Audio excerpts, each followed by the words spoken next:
Hey guys, I'm using a Harbor Freight manual tire changer in my shop, and every time I tell someone that I use this, I've had a lot of questions. People ask how it works, how much it costs, all that stuff. So I'm making this short video to show some basic things about it, how I use it, and some modifications I've done to it because it doesn't really work out of the box the way that it should. So here goes. All right, so when you get this from Harbor Freight, it comes with this basic T, this little piece of pipe, this piece of pipe, and this bar to use as a pry bar. It has to be bolted or screwed to something to work. I should have straightened up the shop a little bit first, but I didn't, so you're getting what you're going to get.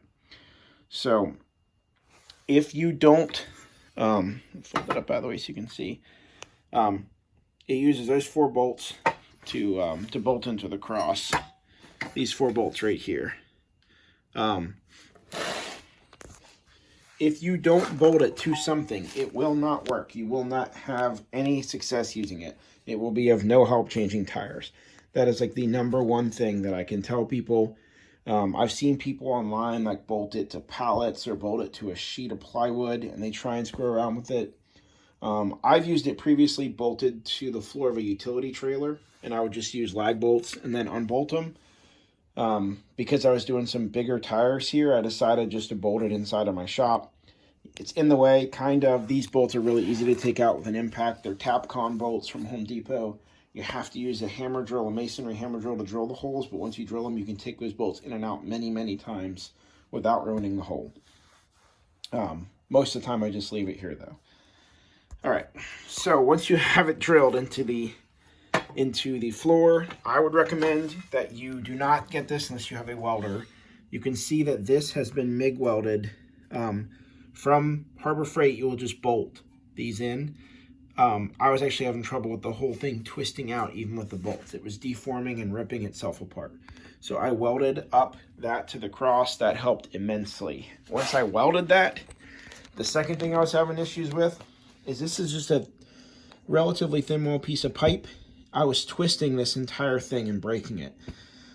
So I took a piece of 3-inch C-channel.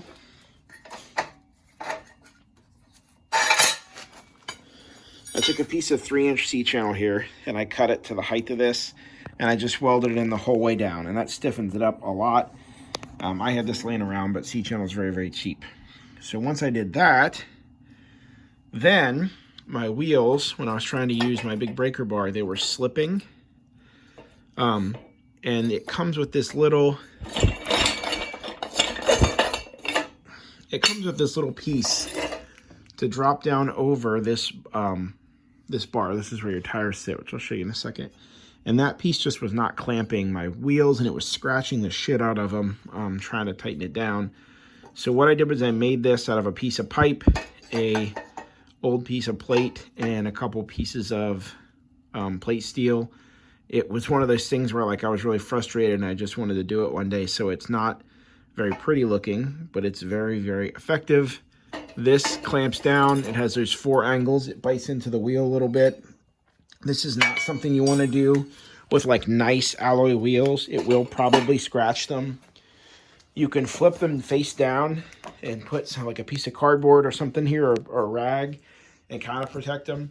Or you can put like a piece of rubber under this to clamp them. But really, this isn't something you want to do with nice wheels. Most of the stuff I use this for is like trailer tires, 4-wheeler tires, old truck tires on steel wheels, stuff like that.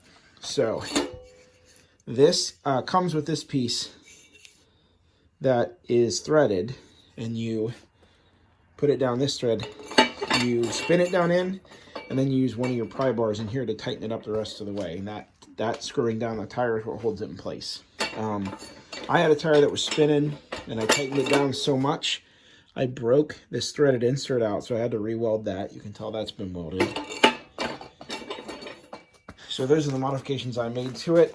This part here is from the factory. You can see the red parts that were factory. This is a bead breaker. You put your tire down here, you put that on the bead, you use the long pry bar that it comes with, you slide it inside that tube, and then you pry down on it. This really, if you're just using that, you're going to struggle to break your beads. I actually bowed that tube and I had to straighten it, and I completely bent this. It was like getting all misaligned.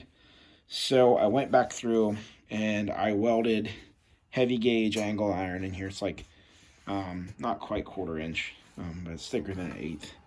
I welded that in to stiffen this. It also makes it nice and heavy so it drops in place. Once I've done that, I have broken all kinds of beads, even on really heavy truck tires and stuff. So that's definitely a good mod to make to do the angle iron. And then the last thing is, I saw another guy online. I would credit him if I could remember his name. I saw this years ago. He had the same tire changer, and he just welded some pieces of pipe to the bottom to hold his to hold all his little tire irons. And then I use spray bottles. This one has I think that one's filled with this Ruglide tire mining lubricant I got at Pep Boys. It's like $10 a gallon. And then I have another bottle that's soapy water that I use just to check for leaks and stuff like that. I also picked this up off Amazon. This is what like pro guys use. It has a little bracket on there. I haven't made anything to slide that into yet, which I need to, but this has a little brush in there, which this helps you keep that lube. Because if you spray it on, it just seems like it wears off really easy. You take this and you run it around the inside of your tire and it stays in place. It works really well. This is really cheap on Amazon. If you change a lot of tires, you should get it. My tire irons, I have a handful of these from Harbor Freight. You have to replace them. They get bowed like this one is. This one here is newer. It's already bowed a little on the end. Just part of what happens when you use them. A lot of times if I'm changing tires, I just use these smaller forged irons. This is made in the USA. I can't remember what brand that is. Ken Tool. That's a Ken Tool, so that's a more expensive one. A lot of times, if you're having trouble with a stuck tire, these made in America ones are better. Also have these small Pit Boss ones. These work really good. For some reason, they're small. They're easy to use. Don't work great on heavy wall truck tires and stuff, but they work great in a lot of other stuff. I keep this wrapped in just a simple piece of copper wire, because otherwise it hangs out like this. This is what goes through your lug nut. It helps keep your tire from rotating. But if it hangs out like this and you're walking by it in your shop, you'll catch your leg on it and it can really nick you up.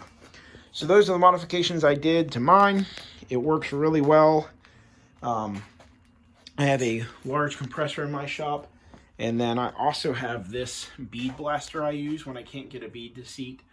I bought that like 12 years ago for 50 bucks on sale on eBay.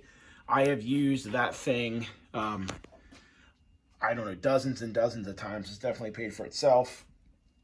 I actually tried to mount a set of 39.5-inch Super Swampers with ether. I did not get them mounted. I sprayed too much ether and I lost my eyebrows when it ignited. So since then, went out and bought that cheetah. I've used it ever since. So I have a couple of videos of me using this mountain tires. I'm going to show those sped up a little bit so you have an idea of the different things you can do with it, how it works. I like it a lot. I bought it for like $40. Yes, I had to modify it, but I would buy another one if this one was gone or stolen or something tomorrow. I like it. I think it's great. It has saved me hundreds and hundreds of dollars in paying tire shops to do the work. It's very simple work to do. Anyone can learn to do it. It is hard work. You know, you're going to sweat. You're going to get dirty. But to me, it's worth it to be able to do your own tires at home. So enjoy.